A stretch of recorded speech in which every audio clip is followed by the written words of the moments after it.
보험 임플란트는 누가 받을 수 있나요? 평생 몇 개까지 가능한가요? 보험 임플란트는 국산만 되는 거 아닌가요? 국산 임플란트 가격으로 그 비싼 외산 프리미엄 임플란트를 식립할 수 있다는 게 정말 좋은 메리트라고 생각합니다.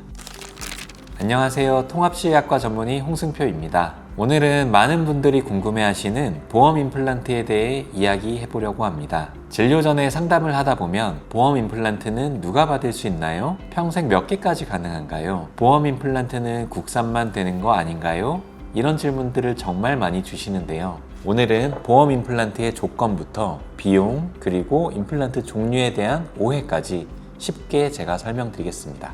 먼저 보험 임플란트의 조건입니다. 현재 건강보험 임플란트는 만 65세 이상 건강보험 가입자를 대상으로 적용됩니다. 그리고 중요한 조건이 하나 더 있습니다. 치아가 하나도 없는 상태가 아니라 일부 자연 치아가 남아있는 경우에 한해 보험 적용이 가능하다는 점입니다. 즉, 만 65세 이상이면서 치아가 일부만 상실된 경우라면 보험 임플란트 대상이 될 수 있습니다. 그렇다면 몇 개까지 보험 적용이 가능할까요? 현재 기준으로 평생 2개까지 건강보험 혜택을 받을 수 있습니다. 간혹 해마다 2개인 줄 아시는 분들이 계시는데요. 해마다가 아니라 평생 2개입니다.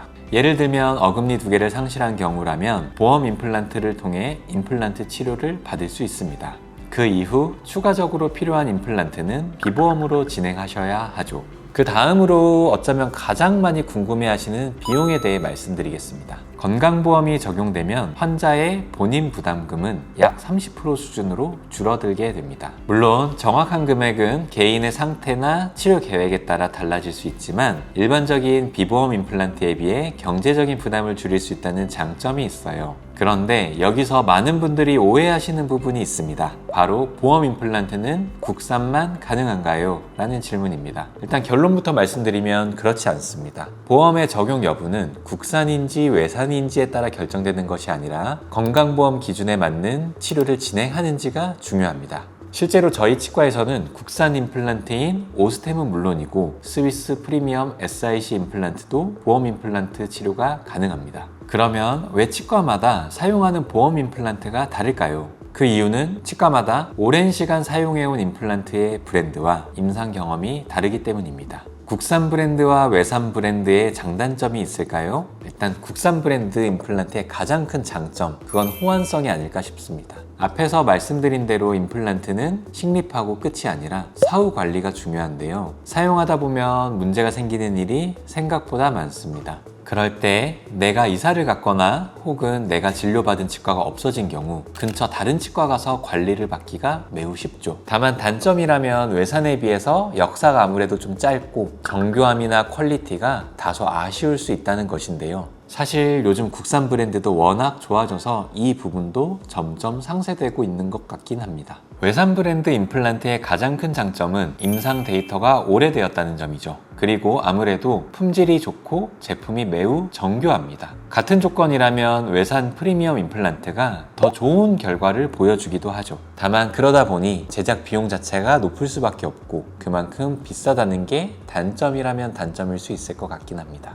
그래서 보통 가격대는 국산 임플란트보다 외산 임플란트가 훨씬 비싸요. 보험 임플란트를 적용받을 경우에는 국산 임플란트 가격으로 그 비싼 외산 프리미엄 임플란트를 식립할 수 있다는 게 정말 좋은 메리트라고 생각합니다. 또 한 가지 여기서 말씀드리고 싶은 부분이 있습니다. 임플란트를 선택할 때 내가 임플란트를 심어야 할 위치, 그리고 그 뼈의 상태, 잇몸의 상태에 따라 그에 맞는 임플란트 제품을 선택하는 것도 매우 중요합니다. 어금니의 경우 강한 교합력이 전달되는 부위인데 그렇기 때문에 정교하고 튼튼하게 설계된 임플란트가 꼭 필요한 것이죠. 특히나 임플란트 같은 경우는 측방력에 매우 취약하기 때문에 더 정교하고 더 튼튼한 임플란트를 선택하시는 게 좋습니다. 만약 이처럼 임플란트의 내구성이나 파절이 걱정된다면 잇몸뼈의 조건이 허락하는 범위 내에서 임플란트 벽, 픽처 외벽의 두께가 두꺼운 임플란트를 고려해보는 것이 좋습니다. 쉽게 말해 임플란트의 직경은 동일하지만 그 내벽의 두께가 더 두껍다면 그 씹는 힘을 더 잘 견딜 수 있기 때문이죠.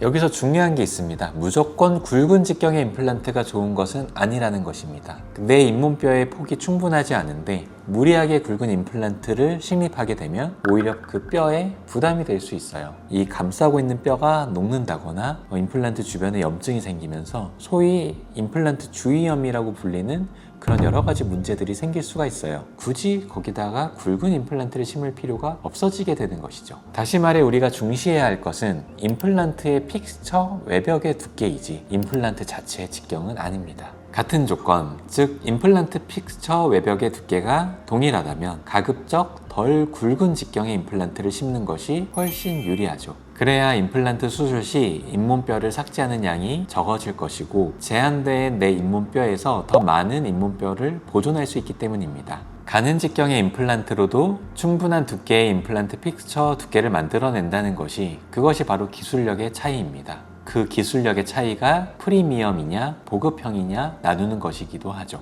단순히 국산이냐 외산이냐의 문제는 아니라고 봅니다. 이처럼 보험 임플란트는 만 65세 이상 건강보험 가입자가 평생 2개 혜택을 받을 수 있는 제도인데요. 보험 임플란트가 반드시 국산만 가능한 것은 아니며 치과마다 사용하는 시스템이 다를 수 있습니다. 또한 임플란트 선택 시에는 브랜드뿐만 아니라 직경과 뼈 상태, 씹는 힘까지 함께 고려해야 하며 하절이 걱정되는 경우에는 일반 보급형 임플란트가 아닌 정교하게 설계되고 제작된 임플란트가 필요합니다. 보험 임플란트가 가능한지 그리고 어떤 임플란트가 나에게 적합한지 궁금하시다면 주변 치과에 방문하셔서 정확히 검진받고 상담을 통해 나에게 맞는 임플란트를 결정하시는 것을 추천드립니다. 감사합니다.